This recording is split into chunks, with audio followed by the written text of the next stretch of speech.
The diner crouched at the edge of the highway, like an old song half forgotten. Its neon sign buzzed weakly against the dusk, bleeding pink light into the wet pavement. Inside, the air carried the scent of coffee, rain, and quiet endurance, the kind that lived in people who kept showing up no matter how tired they were. Mara wiped the counter again, even though it gleamed. Habit more than need.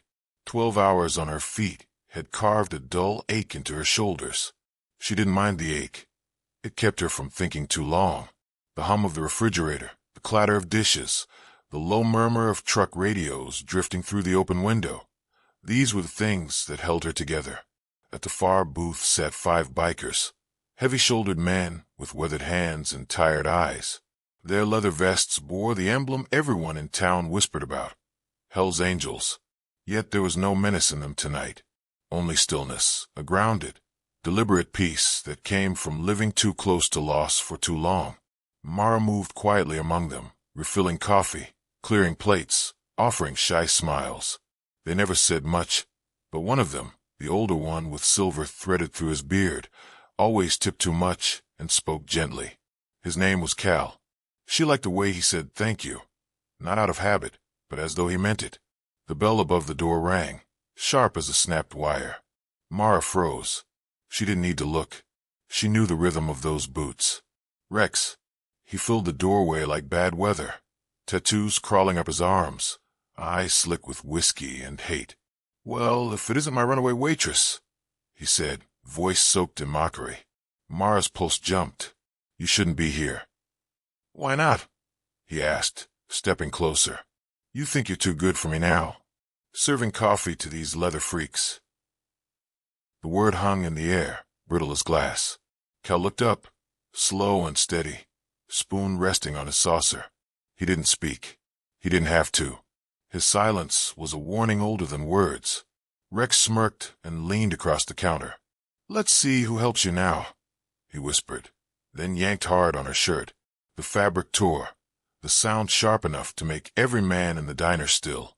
For 3 seconds, nobody breathed. Then the scrape of chairs. Cal stood first. His eyes were calm, but something behind them shifted, the kind of calm that comes before a storm. You're leaving, he said quietly. Rex laughed, but it sounded small. You got no right. Cal took 1 step forward. No shouting, no threats, just presence. Behind him, the other bikers rose too, silent and deliberate. Moments later, Rex stumbled backward through the door, boots skidding on gravel. The angels followed him out into the rain. There were no punches thrown that anyone saw, just a short grunt, the clatter of a weapon hitting the ground, and the sound of rain swallowing anger. When Cal came back inside, Mara stood trembling behind the counter, clutching the torn edge of her shirt. He removed his leather jacket and placed it over her shoulders, eyes turning away to give her privacy. You all right, darling? She nodded barely. Thank you. He tipped his head once. No need. You're safe now. The others sat back down, resuming their meal in quiet solidarity. The storm outside softened into a steady rhythm, tapping on the windows like a lullaby for the shaken. By closing time, only Cal remained.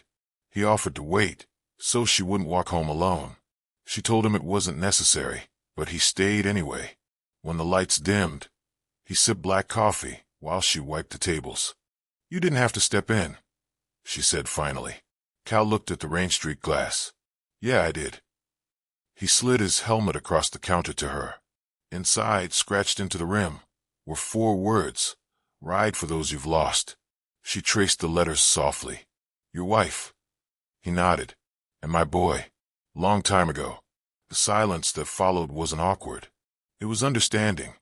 2 people standing on opposite sides of the same kind of grief. He drove her home that night. The rain misted around them, the bike's headlights carving silver paths through fog. Mara's arm circled his waist, at first hesitant, then firm. For the first time in years, she felt something that wasn't fear. When they stopped outside her building, she tried to give back the jacket. Keep it, Cal said. Why? Because you look cold. He smiled faintly. And because I've got another one. She watched him ride away, the tail light glowing like a promise through the rain. The next few days passed quietly. The diner felt lighter, safer somehow. Cal came by every morning for coffee, always sitting in the same booth, always nodding to her before leaving.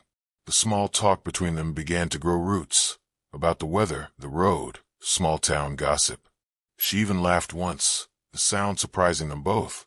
But peace rarely lasted where fear once lived. It happened on a Thursday night. The air was too still. Even the jukebox seemed uneasy, its faltering. Mara was restocking sugar jars when the door creaked open. Rex again. This time, his eyes were darker, bloodshot, desperate, and there was something glinting in his hand. A gun. The metal looked out of place under the soft diner lights, cruel and cold. Mara froze. The handful of customers went silent. "Where is he?" Rex growled. "Your biker boyfriend?" "He's not here," she whispered. "Please, Rex, just go." "Not till I finish what I started." He raised the gun slightly, not quite aimed, but near enough to make the air thicken. The sound of the rain outside seemed to vanish, replaced by the quiet thump of her heartbeat. Then the bell over the door jingled again. Cal stepped inside, dripping rain, eyes taking in the scene in one steady sweep. He didn't move fast, didn't shout, just set his helmet gently on the counter.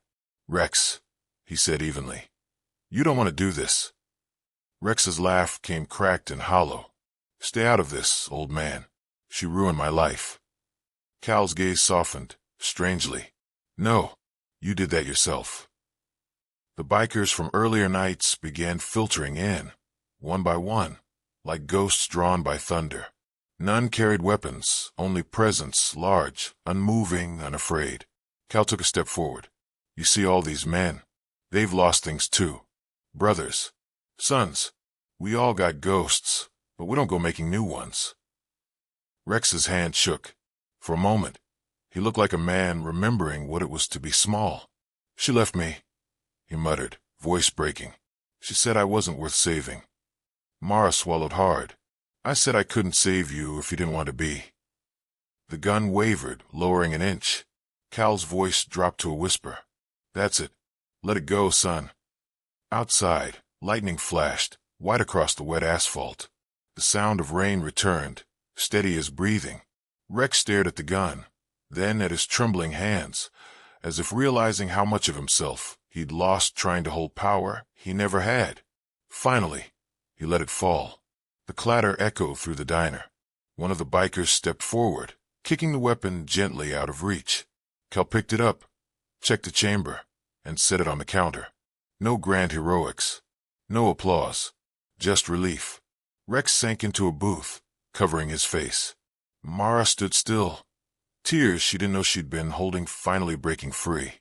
Cal's hand came to rest on her shoulder, heavy, steady, real. "You did good," he said softly. "You didn't run." She turned toward him. "I was done running." Police lights painted the windows in blue flashes not long after. When they left, the night felt emptier but somehow cleaner, like the world had exhaled. Cal stayed until the end of her shift. They didn't talk about what happened. Some things are better carried in silence. When dawn came, he walked her home again. The city was quiet, washed pale by rain. She stopped at her door, still holding his jacket. "I found something in the pocket," she said. "A photo. Your family." He nodded, eyes far away. "I keep it close so I don't forget what matters." Mara hesitated. "And what matters now?" He looked at her then, a hint of warmth breaking through the guarded lines of his face. "Second chances." The words lingered between them like a vow. Weeks passed. The diner healed. The torn fabric was replaced. The whispers faded. But some nights, when the wind carried the smell of rain, Mara would hear the faint roar of a motorcycle slowing outside, and she'd step out, knowing he'd be there, Cal, leaning against his bike, two helmets resting on the seat. "World's better seen from the road," he'd say. And one night, finally, she answered, "Then let's see it." They rode until the horizon turned gold, the air cool and clean against their faces. The diner's glow faded behind them, replaced by the promise of somewhere new. Some men fought for glory, others fought for peace. but the rarest ones fought for strangers because they remembered what it felt like to be left behind. And in a world that too often broke the gentle, the bravest hearts were those that still stopped to help. If this story found you, be someone's quiet strength today. Subscribe and share this story.